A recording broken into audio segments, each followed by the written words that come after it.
Well, everyone, today is the day that I officially feel old. Any 90s kid out there knows what today is. Today is the 20th anniversary of Spider-Man from 2002. Wow, it feels like lifetimes ago, yet it feels like yesterday at the same time. It feels like it was just around the corner.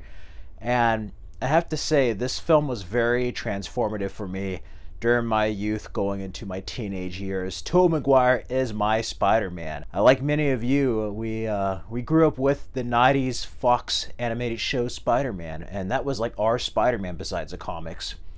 And this was the first time we were going to see Spider-Man in live action.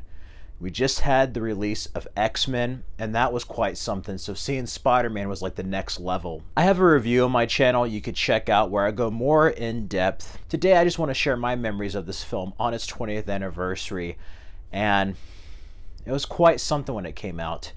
I think my first memory of it was actually during Final Fantasy The Spirits Within. My brother and I went to go see it, and we saw the teaser trailer. That's right, the World Trade Center teaser trailer that had a bank robbery. And we're just like, what is this? And then they get trapped in a web. And at first I thought it was like a James and the Giant Peach sequel or something. It was very odd. I was like, are they shrunken? What's going on? And it zooms out and shows the World Trade Centers with Spider-Man, and he looked amazing. Straight out of the comics into live action. My brother and I were so pumped up. And that was the introduction. 9/11 happened, and it changed everything. Many 90s kids out there, that's when our childhood really ended. And I know everybody kind of romanticizes their childhood, but that was a turning point for us, people of my age during that generation. And that next year, Spider-Man was released, and people forget how patriotic this film was. In a way, it was a way to not only show that, yeah, we're going to make it, but that our heroes are going to rise and that we're going to be united together. And it also showed that with New York as well. New York was united. There is that part where they're after the Green Goblin. It's like, you mess with one of us, you mess with all of us. And you felt it all the way to that final swing. You see that American flag there, and you're just uplifted. It was inspiring. And we also had the soundtrack featuring Josie Scott and Chad Kroeger singing Hero. They say that a hero can save us. I'm not going to stand here and wait.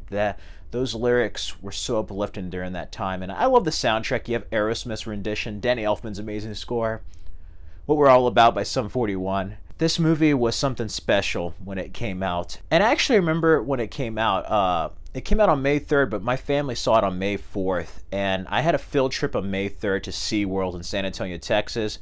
I went back towards Round Rock. Then we went to San Antonio to see the San Antonio Spurs, and the next morning we went to see Spider-Man. We had to wait in line. It was so packed that they had to put a white screen on the cinema so people could see where to sit. You know, this is before like pre-registered seats.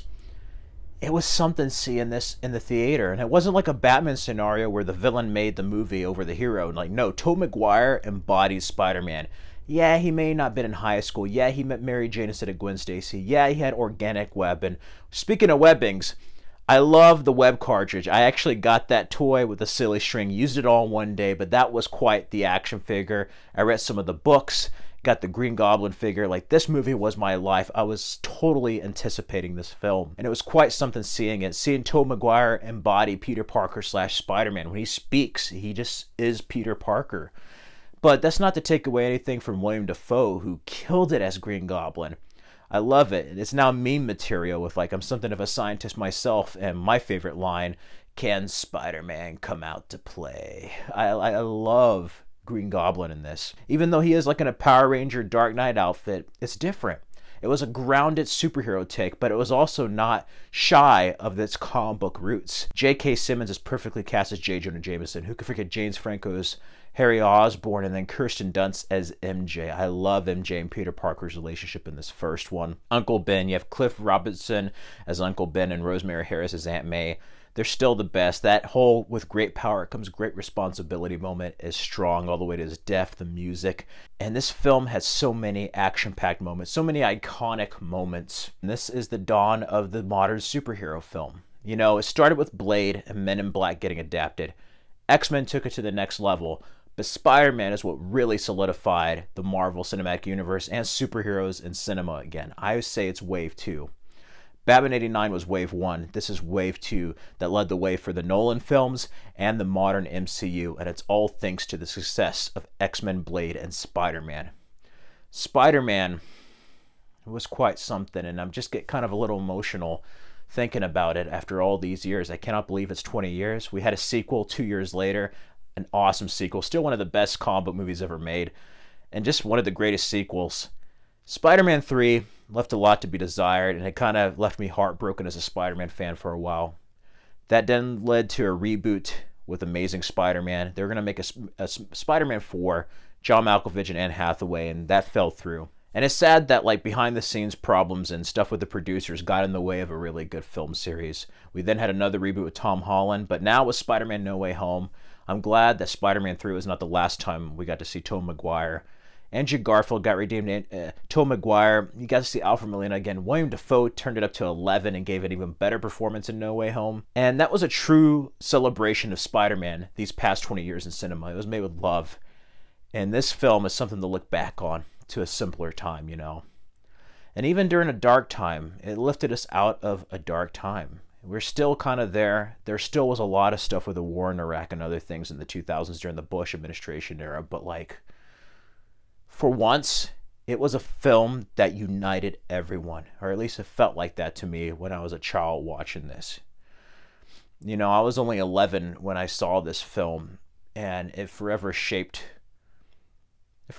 me, even as a filmmaker. I love what Sam Raimi did here. It's sad with what happened with the third film because that film affected how people look at the first two. The first two are just an incredible body of work.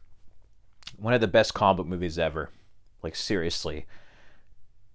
It's easy to look at the flaws, see how dated it is, but there are so many moments that made this a wonderful, or should I say an amazing film.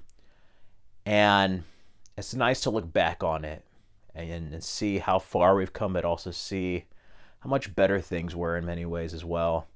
Seeing how original it was. And it was nice to see Spider-Man taken seriously, you know. This is like the 60s comic books come to life, and I love what Sam Raimi did. You could tell that he was a true fan of Spider-Man and showed a lot of love making it.